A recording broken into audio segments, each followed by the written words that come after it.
pandemic and the impact of this pandemic has not been uniform, right? And I've been able to see different facets of it in our business. In our collaboration platform business, clearly we're seeing an increased focus and increased need for um, electronic collaboration amongst distributed workforces and distributed workflows. Video conferencing, calendar, um, email, phone. I mean, all that so much more critical when you're trying to coordinate with people along the world. So we're seeing kind of a good uptake there. One of our clients reported almost a historic surge in active email logins and usage, right, because of that phenomena. On the video streaming side, we offer a platform called Cloud ID that powers login for many of the leading TVE and OTT providers. And on that platform, again, like Beth and Grant mentioned, we are seeing a tremendous uptick in video streaming of traditional kind of video content. But it has been offset by the lack of sports, right? Which also contributes tremendously to online streaming volumes. We're kind of seeing a yin and yang story as it relates to video streaming. And then finally, a big chunk of our business is in advertising.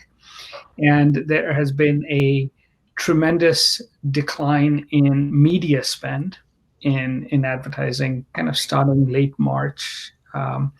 Slightly better this quarter. But again, the advertising business is highly correlated to GDP. So again, multiple facets of this. Yeah. And one of the things that we've seen in research we've done when we've asked consumers, are you consuming and purchasing more SVOD services? And people who have either been laid off or who believe they're going to experience economic impact were more likely to say that they have subscribed to additional streaming services or have been using more. On the other hand, they're also more likely to say that they are using less, meaning that the percentage that stayed the same actually was a lot smaller for them than for other households. And what we found is that it's households with children that are the ones that are really growing, particularly their use of streaming services. And I can only imagine we don't have, unlike Grant, we don't have children at home, but those are the people that are really taking the brunt of work from home and school canceled. So, our sympathies go out to all of you on this. Yeah, it's true. And the recent reports, said that the pay TV bundle, though, is still taking a significant hit. By the way, of course, I'm not speaking on behalf of the Walt Disney Company today. I'm just giving my personal opinion, as I'm sure you would expect. And I think that people are tightening their belts in some ways. And one of the ways it's going to be reflected is that high cost pay TV bundle, but then there will be some offset, I think, with the growth of Disney Plus and the streaming options. Disney Plus is way ahead of its initial projections and is now somewhere in the neighborhood of 55 million paying subscribers. Yeah, that growth has been incredible. So. Beth, maybe you could tell us about, even before the pandemic hit, obviously the options for consumers to watch video have been exploding, and there are many different distribution channels that you have, therefore, as options for licensing content and distributing your content. What are some of the channels that you use for BBC Studios content? Okay, thanks. Well, as you may know, we have a linear cable network here, BBC America, which is the first home for some of BBC's biggest brands, Doctor Who, Top Gear, and our blue chip natural history content. And then we have launched, in partnership with ITV, our own OTT service, BritBox, which is available in, has 1 million subscribers today, or did before COVID hit, and has been growing at a phenomenal rate, not at a Disney size, but it's a smaller opportunity, but doing very, very well for us. And then when I first started doing business development in digital, maybe a decade ago, we developed our relationships with big SVOD players in the US, like Netflix, Amazon, Hulu, and EST partners like iTunes, Vudu, Google Play, and all of those relationships continue, and we have catalogs available on all of those platforms. We make new content for partners. For instance, Good Omens was a big hit last year for Amazon, and we have a show called Fierce Queens that recently launched on Quibi. So we continue to make new content for all of those partners. We recently announced, or HBO Max announced, they would be launching with the Doctor Who catalog of modern Doctor Who as part of their launch, and we have a relationship with Discovery around our for SVOD when they launch their service around some of our key natural history titles and our other factual titles. So we have a lot of outlets, but we still find new ones. We work with a lot of smaller SVOD services, and in the last 12 months, we've made our first forays into the AVOD space, closing deals with Pluto and Zumo, and finding new outlets for our catalog, as well as developing brand new channels, digital linear streaming channels based on some of our key catalog brands. So there's always something, there's always a new outlet somewhere for our content, and it's my job to find it. It's always fun because we never know what's going to hit. We have a big hit with Antiques Roadshow right now on Pluto and Zumo. It's a channel that's 24 hours a day, Antiques Roadshow, a program that's running for over 25 years in the UK, and it's just as charming and relaxing to watch now as it has ever been. Very good. Grant, what are some of the, you mentioned obviously Disney Plus and Disney Channel. What are some of the hot shows right now? Or, I know it's not just children, but what are you seeing in terms of titles that people are going for right now? Hulu is really taking off, particularly with the addition of FXX content. Dave, Little Fires Everywhere have done tremendously well. People are really discovering original content on Hulu as well, the way that they did not previously. People have more time, I think, to spend looking through the choices there. And people are discovering to a great degree the National Geographic content on Disney Plus, which is really stunning. Really is really amazing stuff. Some of it scared the pants off me. There's like this one, scene in one of like this show about how harsh Earth is to live on for certain animals, where these birds literally like grow up on a cliff, and the little hatchlings have to jump off the cliff, not really knowing how to fly, and some of them don't make it, and you watch them like not survive, and then another one gets picked off by another bird. I mean, I was like, I can't sleep. Wow, very dramatic. And a lot of this, I assume, is in 4K, and people are probably finding this is a great way to use their 4K TVs. Is that true? So I'm awaiting the research on the screen use. So the big screen, I think, is being used more than ever. Although everybody in the household has his or her own screen and are watching their favorite programs on it. But I think that we are going to see that there is going to be increased co-viewing beyond, young children with their parents happening. Even like on an anecdotal basis, I hear a lot of families are doing, like a daily or maybe not so daily movie night.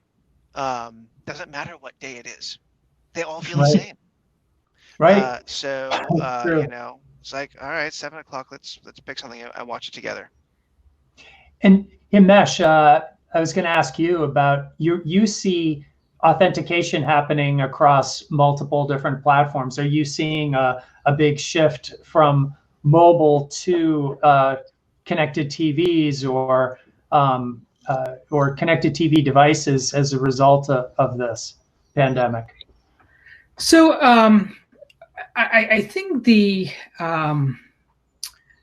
biggest thing we are seeing is how many more devices are just in your normal mix, right? I mean, so if you kind of take it down a level, we kind of talk about an increase in usage, which I think everybody understands and everybody sees. But how does that actually translate into the requirements of the platform, and how does that actually translate into the expectations from the service you're offering?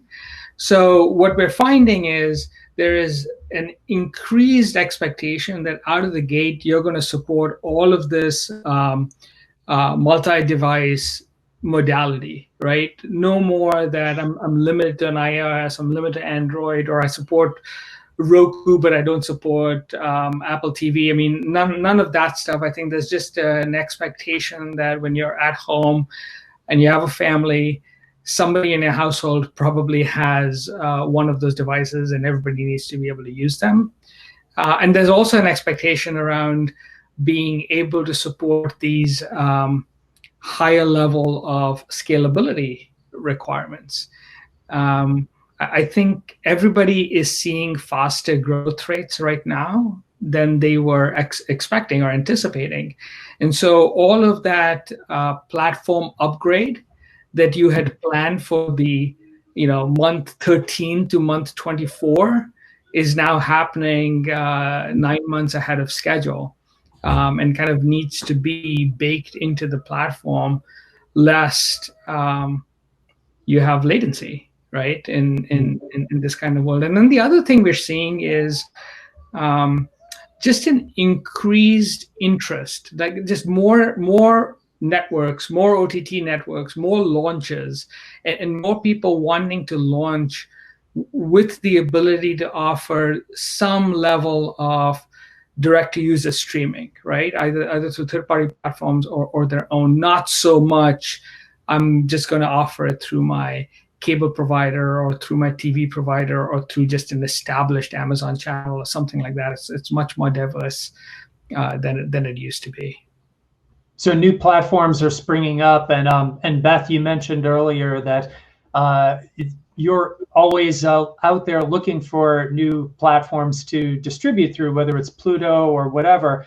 How do you decide? You've got this library of intellectual property and new shows being produced. How do you decide what to distribute where and when? Do you use windowing strategies, or how do you approach that overall challenge? Definitely evolved. I mean, 5 years ago, there was more of a expectation that there would always be a linear window first, followed by an SVOD window or EST, and thereafter then SVOD, then a second or third window. Now it could go in any direction, and for a new show, sometimes we're fortunate enough to have multiple partners interested in co-producing or acquiring a brand new show, and then it may become an economic question or a question of the strategy that's best for that particular title. And for the catalog, we're just looking for the best fit and trying to sort of thread the needle between all the existing relationships we have to find room for new ones.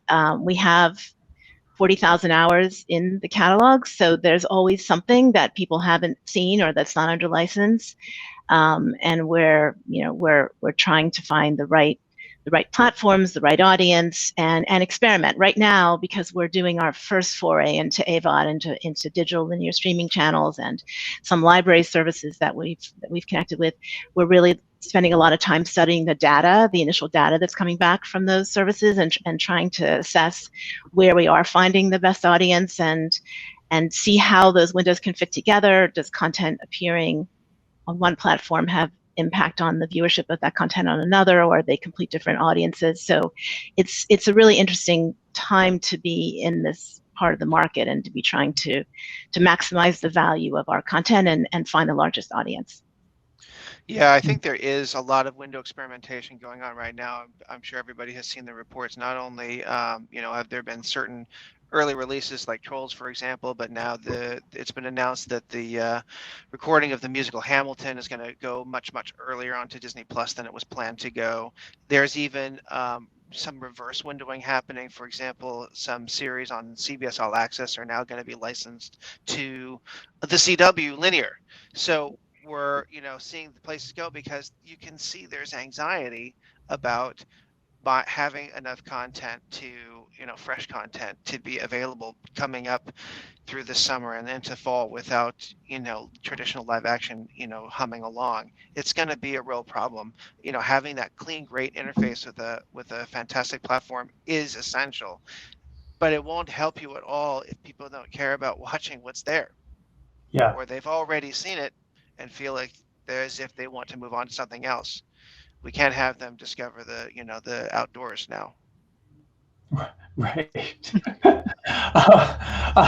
Much as they want to. Beth, one of the things that we've seen is that when you've got a strong brand, like take a BritBox or Disney Plus for that matter, right, where consumers know what it is, what they're going to get from it. We found that the most successful SVOD services, or any branded services for that matter, are the ones that have a clear understanding of who their audience is and what they're delivering to them, and they just keep giving them more and more of it. And so are there audience segments that you think about? And I guess similar question for you, Grant, too, around Disney Plus has clearly more of a children's positioning, but how do you think about your audiences of consumers out there and the types of content that they might want to see? Well, from a BBC perspective, we actually produce content in every genre across the board, from sort of very high-end natural history to something like Top Gear, which is factual entertainment, to a Doctor Who, to a Sherlock. So we have a lot of different audience segments, and it'd be hard to pinpoint exactly what they are in a brief statement, but they exist across all these different platforms. And it's interesting that Grant mentioned kids, because that's an area we're looking at. We do have a big kids catalog that isn't well exploited here, and so thinking about if this is a moment in time to try to get that content out into the public space as well, and see if it can find an audience that it hasn't previously found. I think BritBox tends to draw a slightly older, slightly female skewing audience, but that may change now that more people we'll get into our second million, maybe our third million, that more different kinds of people are discovering that content. It certainly has or can have broad-based appeal. And I think our content, for instance, on Pluto, and Zuma, we don't really know exactly who the audience. We don't have a lot of demographic data yet on those audiences, but I think it's interesting how sticky those audiences are, that people, when they find that content, really hang around and watch it for a very long time. So we're not looking at just demographic information, but also behavioral information. How do people consume the content that we have to offer, and what's the best way of reaching them with it is our perennial question. Yeah. Grant, how about you, in terms of how do you think about the different audiences that and you're children focused, but yeah. So I'm not in content strategy, but as for Disney Plus, right.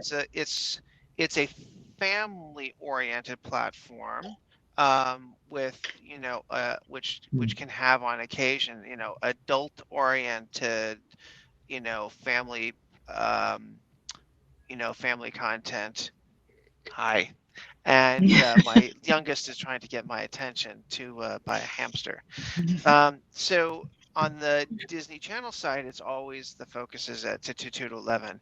The content mix, though, is shifting because, hi, you can't bang on that right now because I'm trying to talk.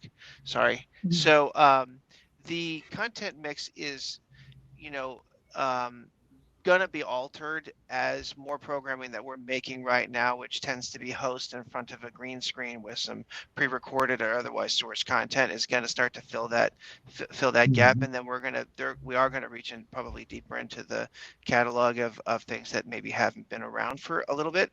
But I think that's in the near term. I think later on we'll get back to doing what the creative geniuses do best, and really channel that towards Disney Plus, Hulu, and Disney channels. Got it.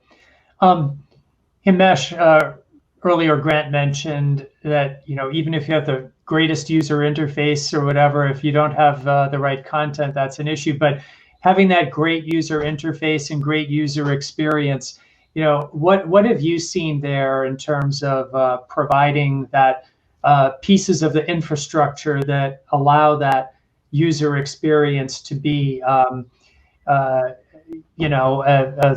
super experience that keeps them on a service? Right. It's interesting, kind of thinking about your question and hearing what Beth and Grant just had to say, right? When you kind of open up a video service, your eye is immediately drawn to new or trending now, or the stuff that's promoted in the big carousel picture right in front of you, almost asking, click me, right? Because that's what you're pointing to. And that real estate, I think, in a, let's say, temporarily new content constrained environment, I think becomes that much more critical, right? Because you want people to discover shows that they would have passed on when they had a lot less viewing time available to them. And I think this is the opportunity right now to make fans of new characters and new shows and new brands. And I think that's where the experience becomes incredibly critical. You want to be able to point people quickly to content that they are likely to enjoy.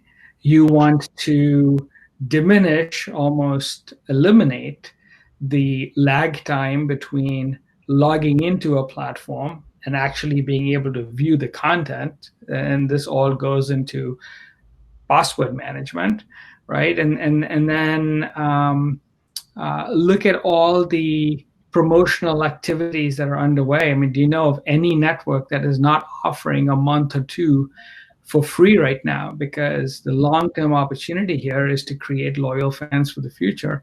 And all that kind of customer lifecycle management plays out in the platform and plays out in the depth and capability of your identity management platform.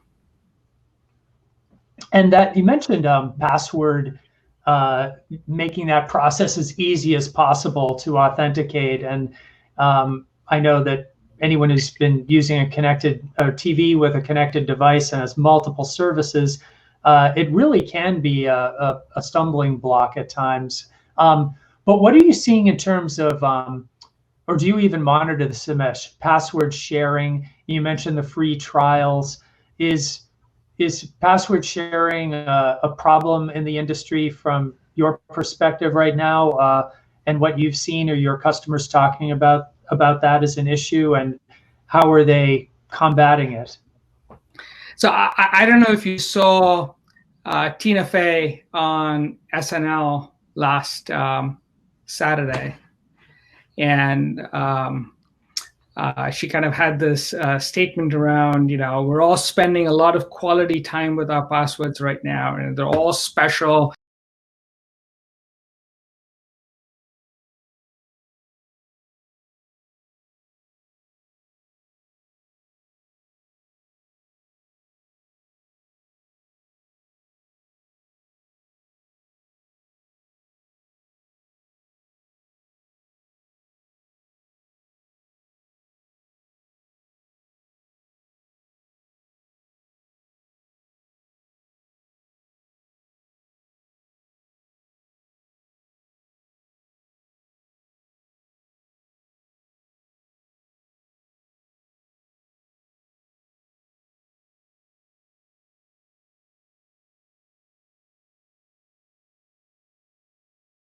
versus using passwords to kind of improve your user experience. And so there's this other anecdote. Netflix in India tweeted a while ago. They were kind of responding to some local Indian scam about, you'll get free Netflix if you give us all of this personal information, right? A typical online scam. And their tweet in response was,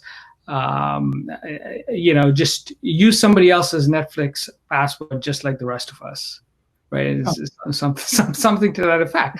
So there is this clear balance between folks who are a little bit more liberal, right, in the way they use passwords, because they are all vying for that longer term customer relationship and trying to create this brand presence for themselves, versus others. And I know, for example, folks like Charter, even Disney, have been a lot more vocal about the need to prevent revenue leakage and have tighter password sharing rules. And ultimately, every operator, every provider is going to make their own decision about where they want to lie in that balance and what their sweet spot is going to be. So for us, it's about creating the tools, right? Creating tools that try and accomplish both as best as possible, to allow those decisions to happen. Whether those are things like, we've done things like automatic home authentication. So if you recognize your home Wi-Fi, maybe you don't even need a password, or concurrency management. So you can just manage the number of simultaneous streams.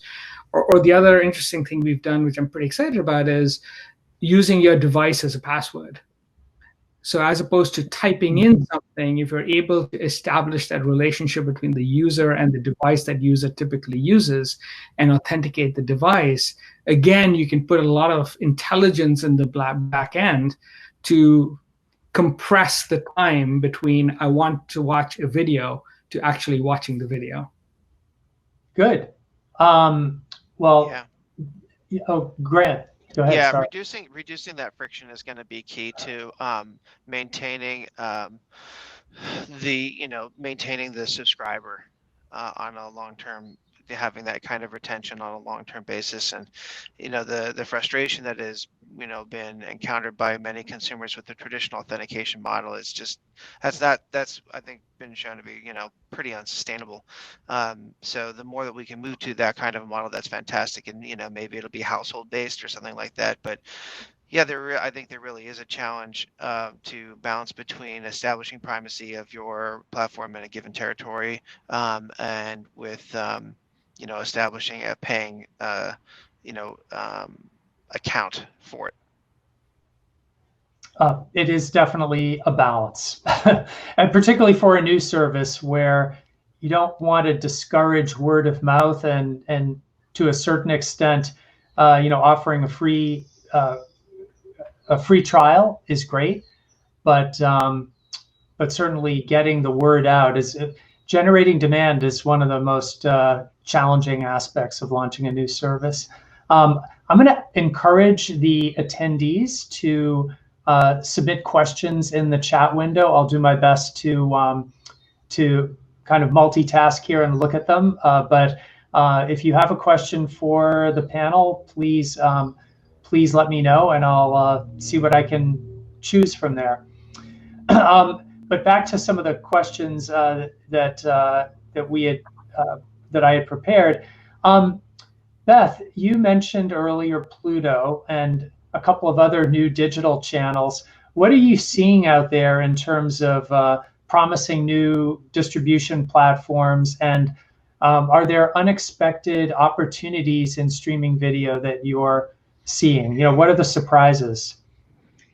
That's an interesting question. I mean, we're having a lot of conversations. We can't necessarily mention all the companies because they're not live yet. But one thing that I thought has been surprising in the past few months has been Hoopla, which is a service that people reach through their library, their local library, and have a library card.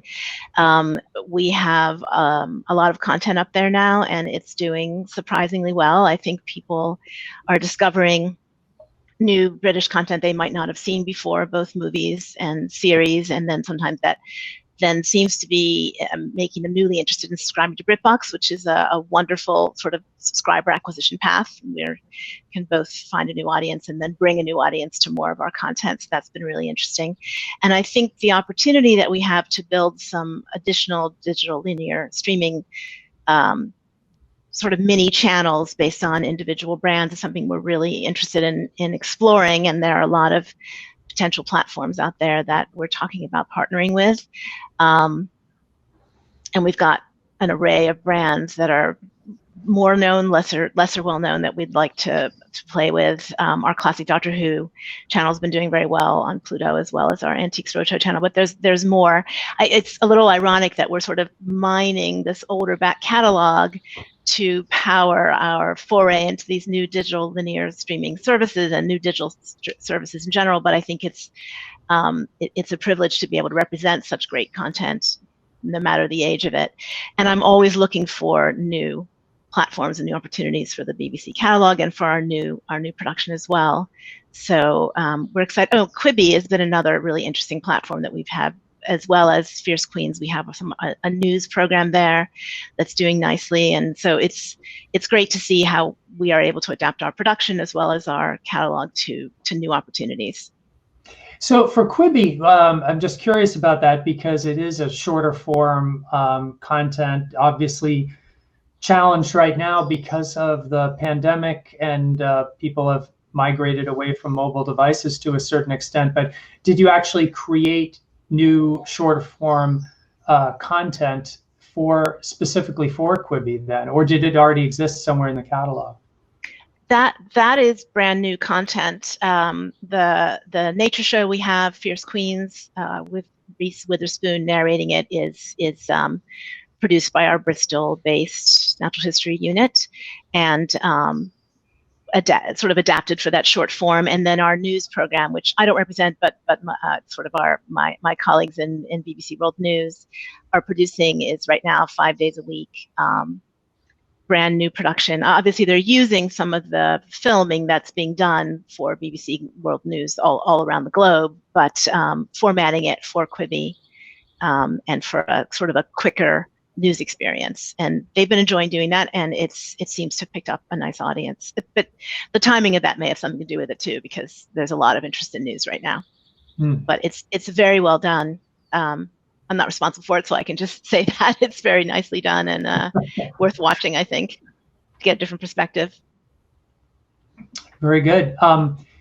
Grant, I noticed one of the questions relates to talent and how productions will likely work, and what are you seeing in terms of? I mean, you talked about how it is different now, but what are some of the interesting changes that are happening, particularly if you're an actor?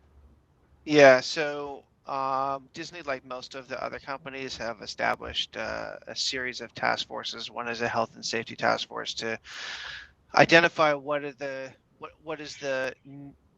current, what's a production going to look like going forward. And one of the key components of that, of course, is casting. And to do that casting, I think you are correct, Steve, that it's going to take a lot of submission by tape now, although I'm not sure how, chemistry reads are going to work, where people get together to figure out, how they work together and how they appear together.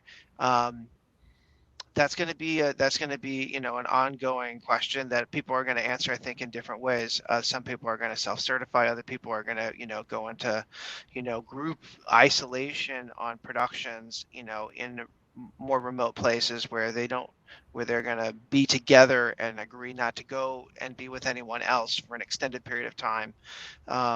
So that's going to, people are doing that a different way. Tyler Perry is establishing, guidelines that you can read about for his studio, and I think other places are going to try to do that. Some of the multi-cam productions are, like your traditional sitcom, are going to be probably easier to manage than something that goes on location frequently to different places. And also some films that can go to just a few locations may be preferred in the near term. Got it. Beth, I'm noticing a question here about commonality of deals for different platforms. Obviously, you can't talk about deals, but I guess one way to maybe address that question is, what are some of the parameters of deals typically? You know, we talked about windows earlier. Can you just give some of the broad strokes that when you are doing deals, what are some of the things you consider there? Well, there's obviously the economics, which are very important to get right, and those can take a number of different forms. Traditional license fee, but there are other models that are coming up now as well. We're looking at level of exclusivity that our partners want, what holdbacks they may want against exploitation in other parts of the media. Increasingly, SVOD partners are looking for more holdbacks against other forms of exploitation. They didn't used to be looking for that at all, so that is a change. And sometimes we can grant that, and sometimes we can't, depending on the value, the length of term, what the options are for going forward after that initial term is over, are some things that we are often negotiating. Yeah, I mean, there are many others, but those are some of the key ones, I think. And I think it is interesting that deals are taking on different parameters than we might have seen more standard forms of deals 5 years ago. Now they're taking on lots of different, more creative, interesting aspects. Right. Yeah, it's certainly with all of the major services launching and the desire to have some kind of exclusive content, you know, to differentiate your service, I can imagine that those periods of exclusivity are incredibly important and expensive as well. Himesh, I'll let you address this. There's a question here about innovative interactive content, watch parties, maybe just from a technology point of view. What are you seeing there in terms of innovation and in how consumers can actually watch? So I think of like Netflix Party. I have to be totally honest, before the pandemic, I had never heard of it. And then suddenly, you know, everybody's talking about that. And so, are there other types of innovations that you've seen in terms of how people are consuming content? Yeah, so it's fascinating. There's so many different elements of content interaction, right? I think as Ellen mentions in her question, right? There is the balance between social and kind of individual viewing, and you can probably relate to it amongst your own household or your friends. There's certain content that you're very comfortable watching by yourself, and there's certain other content. I mean, the best sports example is the Super Bowl, right? There always seems to be a party around the Super Bowl, or maybe a brand new movie. Grant mentioned Trolls earlier that you might want to watch with others, right? And there was the low-tech way of mimicking that sense of community, which is everybody is on their phones and starts the movie at the same time,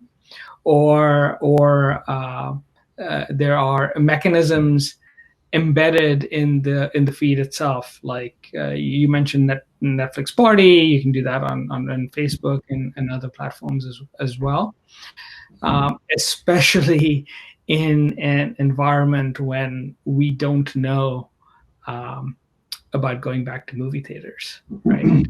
I think there is the other element of this, which is just the normal communication and dialogue around shows.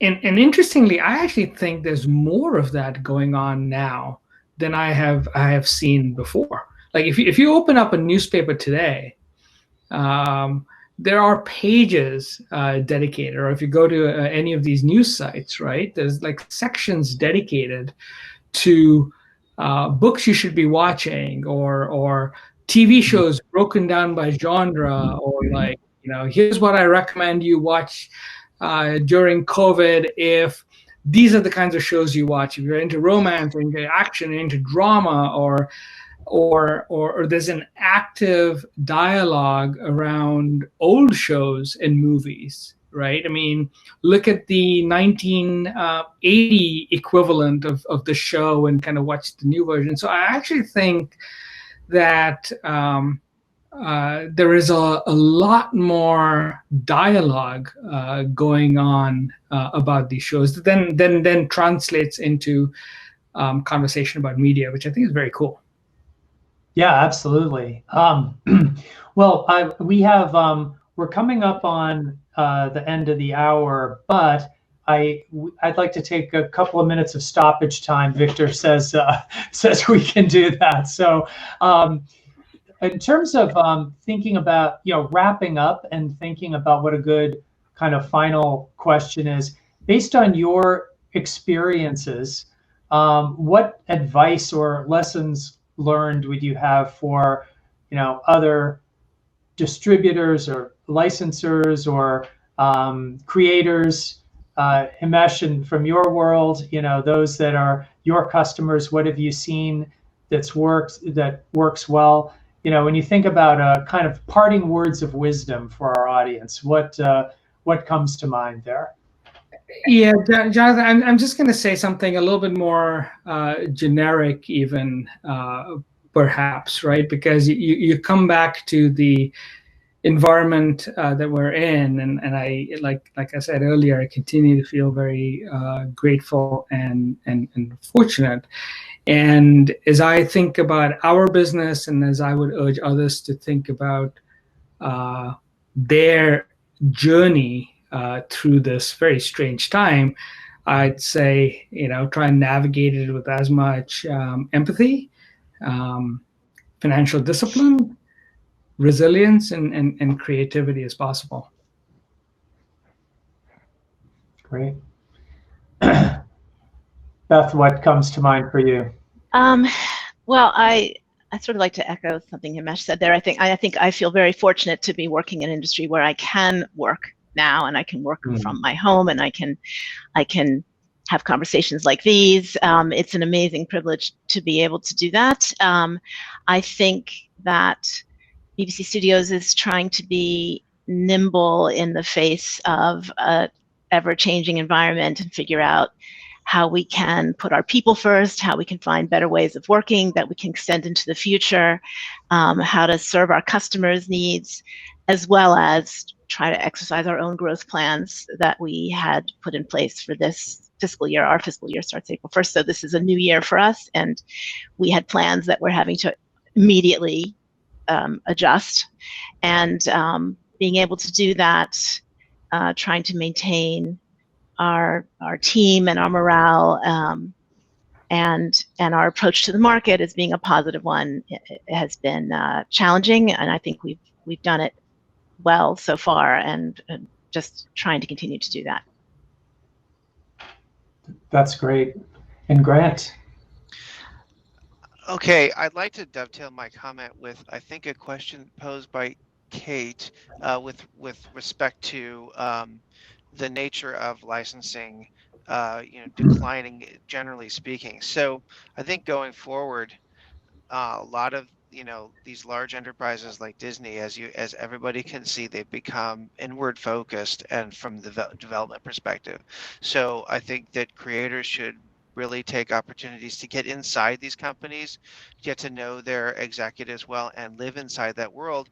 And for all involved to try each person's best to exercise decency in that regard for the needs of the overall enterprise, the needs of the creators, and the goal to make something that's excellent and elegant for the consumer, so that the consumer will, be entertained in this moment of crisis and going forward, and also, continue and deepen their loyal bond with the company that's furnished that content. That's great advice, and I join all of you in feeling just very lucky to be in the industry we're in, and lucky to be healthy and safe right now. And wish for all the attendees the same. Stay safe, stay healthy. Thank you so much for joining us, and panelists, thank you. And thank you very much, Victor. I think we've wrapped up. So really appreciate everyone hanging in there, especially at the beginning, the difficulties. But thanks again, everyone. Bye. Thank you. Thank you.